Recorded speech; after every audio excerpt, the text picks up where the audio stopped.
2006 Valencia Grand Prix. The 2006 season had been a war between Valentino Rossi and Nicky Hayden. Rossi, the reigning king, had fought back from a rough start to bring the title fight down to the very last round. Nicky Hayden, the Kentucky kid, had been consistent all year, but after a disastrous crash in Portugal, where his own teammate Dani Pedrosa wiped him out, many believed the dream was gone. Valencia would decide everything. One race, one shot. From the moment the lights went out, the tension was unbearable. Rossi had the advantage. Faster Yamaha, more experience, home crowd support. Hayden needed a near-perfect ride, and for Rossi to crack under pressure. Nobody thought that would actually happen. Rossi had been ice-cold in these moments his entire career. But on lap 5, the impossible unfolded. Chasing hard, Rossi lost the front. His Yamaha slid into the gravel. The grandstands erupted in disbelief. The doctor, the man who almost never made mistakes under pressure, had crashed at the very moment it mattered most. He scrambled to pick up the bike, rejoined at the very back, but the damage was done. Up front, Hayden rode like a man possessed. Every lap he looked over his shoulder, as if waiting for Rossi's shadow. It never came. Instead, Dani Pedrosa acted as bodyguard, finishing on the podium to ensure Hayden had the points buffer he needed. When Hayden crossed the line in third, he punched the air in disbelief. Tears rolled in Parc Fermé as the American realized he had done it. World champion. The finish was brutal because of its sheer shock. Rossi, the unbeatable master, cracked. Hayden, the underdog who had been counted out, stood on top of the world.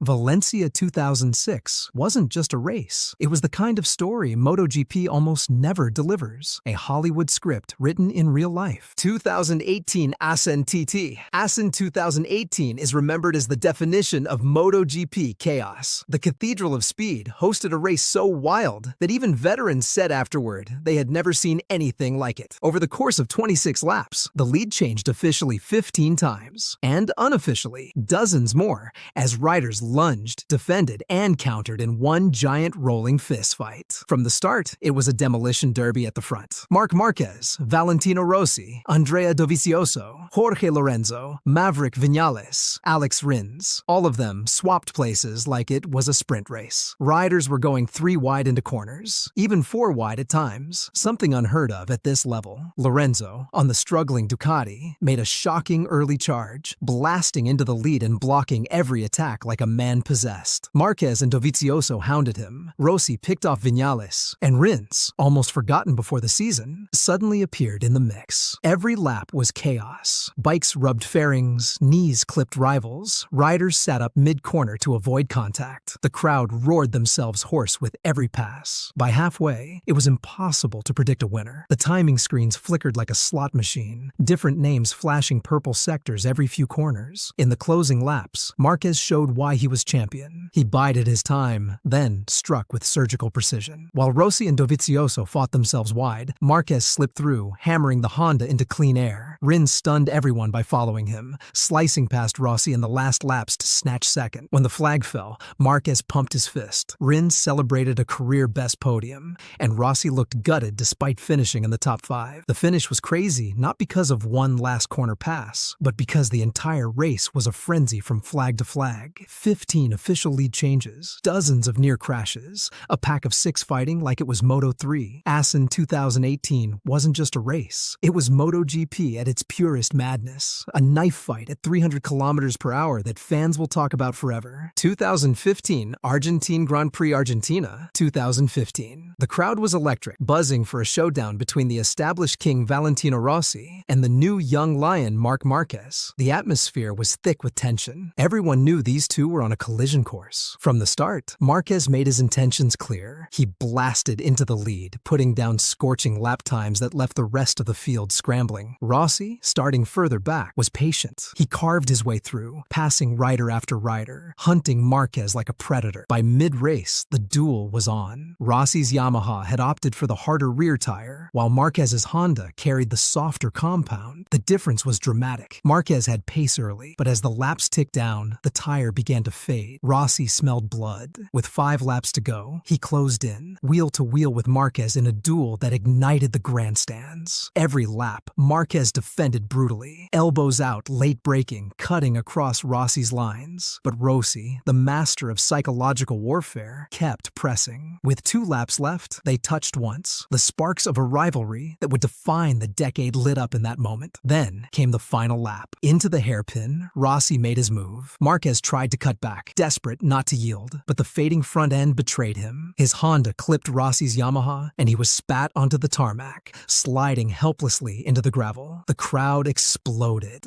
Rossi powered out of the corner alone, crossing the line with fists pumping in victory. The finish was pure chaos. The old master outfoxing the fearless rookie. A clash of eras ending with one on the podium and the other in the dirt. The 2015 Argentine Grand Prix wasn't just a crazy finish. It was the spark that ignited years of hatred between Rossi and Marquez. 2019 Austrian Grand Prix, the Red Bull Ring, had become Ducati's hunting ground. The long straights, brutal acceleration zones, and heavy braking corners perfectly suited the Desmosedici's muscle. But in 2019, Marc Marquez showed up determined to finally break their streak. Andrea Dovizioso was his only real rival, and everyone knew it would come down to the last lap. From lights out, the race was a duel. Marquez and Dovizioso left the field behind, trading places corner by corner. Marquez's Honda had the agility through tight bends. Dovizioso's Ducati had the grunt down the straights. Every lap, they swapped paint, neither able to escape. By the final lap, the tension was unbearable. Marquez led into turn 9, braking impossibly late, his rear tire skittering under the strain. Dovizioso stayed glued to him, shadowing every move, refusing to yield. As they tipped into the last corner, Marquez defended the inside, confident he'd finally end Ducati's run. But Dovizioso had one last card. He braked even later, almost suicidal, diving under Marquez in a move so bold it looked impossible. The Ducati bucked, smoke pouring off the front tire as he forced it to hold the line. Marquez tried to cut back, but Dovi blocked the exit perfectly. The crowd erupted. The Ducati blasted down the short chute and crossed the line just ahead. Marquez shook his head in disbelief, once again beaten at the Red Bull Ring, this time by a last corner dive bomb for the ages. The finish was pure insanity. It wasn't just a pass, it was a statement. Dovizioso, often cast as Marquez's eternal runner-up, had beaten him straight up on the last corner in the most brutal way possible. Fans still replay Austria 2019 as one of MotoGP's most perfect examples of guts-deciding glory. 2013 Phillip Island. It should have been just another step toward Marc Marquez sealing his rookie championship. He had dominated all year, destroying records, riding with reckless brilliance. But on this day, chaos reigned before the race even began. The newly resurfaced track chewed tires to pieces. Race direction announced an unprecedented rule. Every rider had to pit and change bikes at least once within a strict lap window to prevent blowouts. It was MotoGP's version of Russian roulette, and nobody knew how it would play out. Lorenzo started like a missile, desperate to keep his fading title hopes alive. Marquez, calm and calculating, shadowed him. The strategy was clear. Hit the pit window, swap, and carry on. But Marquez and his team made a catastrophic error. They missed the pit window by a single lap. The black flag came out. Marquez was disqualified on the spot. The rookie sensation, who had looked invincible all season, was tossed out of the race because of a pit stop blunder. The crowd gasped. Even Rossi, trailing behind the leaders, could hardly believe what had just happened. Suddenly, it was Lorenzo's chance. He rode the final laps with ferocity, pushing the Yamaha to the edge. The finish was a masterclass. Lorenzo crossed the line first, clawing back precious championship points, while Marquez watched in stunned silence. The craziness of Phillip Island 2013 wasn't a photo finish or a last corner lunge. It was the sheer absurdity of MotoGP's golden rookie being disqualified mid-race and his rival Lorenzo taking full advantage. In one of the strangest finishes ever, the championship picture flipped upside down in seconds. 2016 Austrian Grand Prix Austria returned to the MotoGP calendar in 2016 after nearly 2 decades away, and anticipation was sky high. Ducati had been starved of victories since 2010, their machines consistently fast in a straight line, but unable to put it all together on race day. The Red Bull Ring, with its long straights and heavy braking zones, looked like their golden chance. Andrea Iannone and Andrea Dovizioso carried the weight of Bologna's hopes on their shoulders. hours. From the moment the lights went out, it was a Ducati show. The two Andreas stormed to the front, their Desmosedices roaring past Yamahas and Hondas like missiles. But this wasn't going to be a processional. Behind them, Jorge Lorenzo and Valentino Rossi gave chase, pushing to break the Italian blockade. For lap after lap, the top four swapped places, trading paint, fighting for every inch. The Ducati pair, though, had something extra. The Red Bull ring layout played perfectly to their bike strengths. Down the straights, the Hondas and Yamahas had no answer. Still, Iannone and Dovizioso weren't working together. They were locked in their own civil war. Teammates turned enemies for 28 laps. It built toward a wild final showdown. On the penultimate lap, Dovizioso lunged, desperate to take the glory. Iannone struck back immediately, braking later, sliding his Ducati through in a move that left the bike bucking violently. They crossed the line almost side by side, the crowd on their feet, not knowing who would blink first. On the final lap, Iannone sealed it. He dove into the last big braking zone, ran it wide, but somehow held on. Dovizioso tried to cut back, but ran out of room. When the checkered flag dropped, Andrea Iannone had given Ducati their first MotoGP win in 6 years. The garage erupted. Mechanics wept, managers hugged, and Bologna's long drought was finally over. The finish was insane, not just because of the duel itself, but because of what it symbolized. Ducati, written off as a factory of failures since Stoner's departure, finally roaring back to life in front of the world. Austria 2016 wasn't just a race. It was a resurrection, and one of the craziest finishes of the modern era. 2017 Qatar Grand Prix. The 2017 season opener at Losail was chaos before it even started. The race start was delayed by rain showers and damp patches on the circuit, but by the time lights went out, the track had dried, leaving tricky but mostly dry conditions.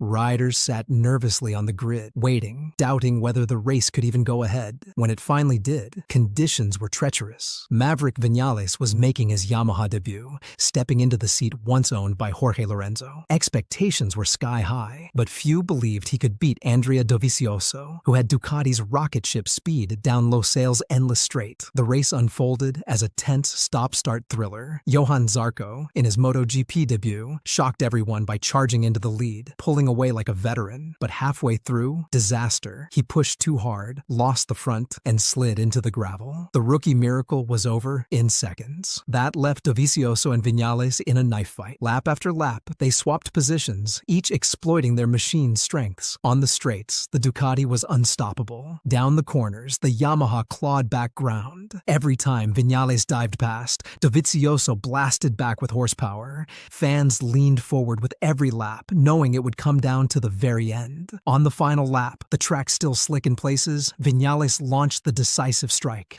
Braking impossibly late, he threw the Yamaha into turn 14, the bike twitching on the edge. Dovizioso tucked in for one last drag race to the line, Ducati screaming at full revs. The gap shrank, the finish line closing fast. Viñales just held on, crossing by less than half a bike length. The crazy finish wasn't just the last lap duel, it was the combination of the rain delay, Zarco's doomed heroics, and Viñales proving in his Yamaha debut that he had the ice-cold nerve to beat Ducati in a straight fight. Qatar 2017 remains one of the most electrifying season openers in MotoGP history. 2023 Phillip Island. The roar of the crowd was allegiance, Jack Miller's hometown circuit. Every grandstand, every corner was decked in red and gold. Miller had shown pace all weekend. On Friday, fast lap. Saturday, a pole position fight. Sunday, the fans expected their local hero to dominate. But racing has a way of twisting expectations into heartbreak. The race opened in clear skies, but that doesn't mean comfort. The breeze swept across the ocean terraces, fickle and cold. Johann Zarco, always the outsider, adapted quickly. His Ducati was planted through the fast bends, brutal under braking, and screaming down the straightaways. Miller, booked in front rows, kept the pace high, running second and sometimes sneaking ahead of the factory Ducatis. Lap by lap, the tension ratcheted. Zarco slipped past briefly on turn 4, then Miller reclaimed the position on the runoff heavy corner 10. Every time the lead changed, the crowd rose like a wave. Miller's smile penetrated his visor. He believed, loudly so, that this was his day. Then came the critical moment, the final lap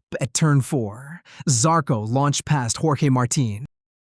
As they braked late, Miller's front end quivered under pressure, the Ducati shaking in his hands. Zarco saw it. He held the inside line. Miller tried to squeeze out the exit, but the rear stepped out just enough. Zarco pounced under acceleration. Miller's bike protested, loss of grip snapping his suspension under acceleration. The Ducati of Zarco surged ahead by fractions. As the checkered flag dropped, Zarco crossed first for his maiden MotoGP win, while Miller came home ninth.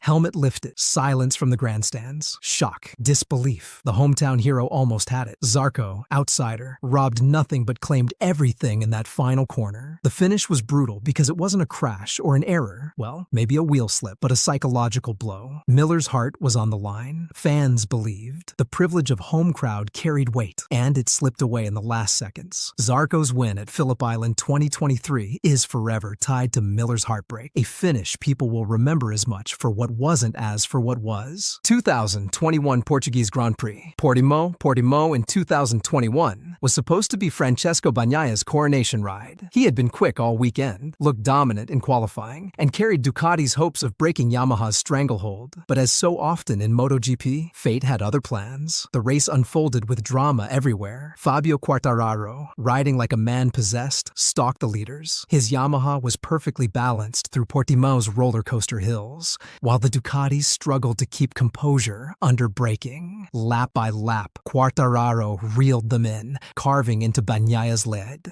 Then, disaster struck. Bagnaia, pushing to maintain his advantage, overcooked a braking zone. His Ducati snapped sideways, the front folding just enough to push him wide. In an instant, his rhythm was gone. Quartararo pounced, slicing through with surgical precision. The Frenchman never looked back. But the craziness wasn't over. Behind them, chaos erupted. Riders crashed out in the final laps, the slippery Portuguese asphalt catching victims one by one. Bagnaia fought desperately to recover, but every attempt to claw back ground only sent him wider. His Ducati struggling to turn. The more he forced it, the more the bike resisted. Quartararo crossed the line, punching the air, cementing himself as the new face of MotoGP. Bagnaia, gutted, rolled into Parc Fermé, knowing he had thrown away golden points. For Ducati, it was heartbreak. Portimão exposed their Achilles heel again, the inability to adapt when the bike refused to cooperate in tricky conditions. The finish was brutal because of what it represented. Quartararo's grit delivered victory on one of the toughest tracks on the calendar, while Bagnaia's small mistake became a massive wound in his title fight. It was a race that proved how in MotoGP, one corner can rewrite an entire season. 2024 Catalunya Grand Prix Catalunya. 2024, the air crackled with redemption. Francesco Pecco Bagnaia had 2 years of near misses, podiums lost by inches, crashes when it mattered. Raul Fernandez and Pedro Acosta, the rookies, were making waves. Acosta especially, fearless, unpredictable, hungry. The scene was set. Veteran redemption versus rookie breakout. From lights out, Acosta was gutting it. A front row start, perfect launch. He darted past Bagnaia into turn 1. The crowd held its breath. Bagnaia settled into second, watching Acosta with narrowed focus. The rookie pushed hard, braking late, carrying speed, taking risks that would have scared others. Acosta's front tire gripped, broke, gripped again. Every corner, the Ducati factory bike behind him detected opportunity. Mid-race, the skies threatened. A line of rain gathered over the mountains, casting clouds. Riders began to switch line strategy, pushing for grip where there was none. Acosta slipped once, a low side at a tight left, but recovered. The crowd gasped. His bike looked damaged. Bagnaia saw an opening. On the final laps, rain droplets flicked across the visor.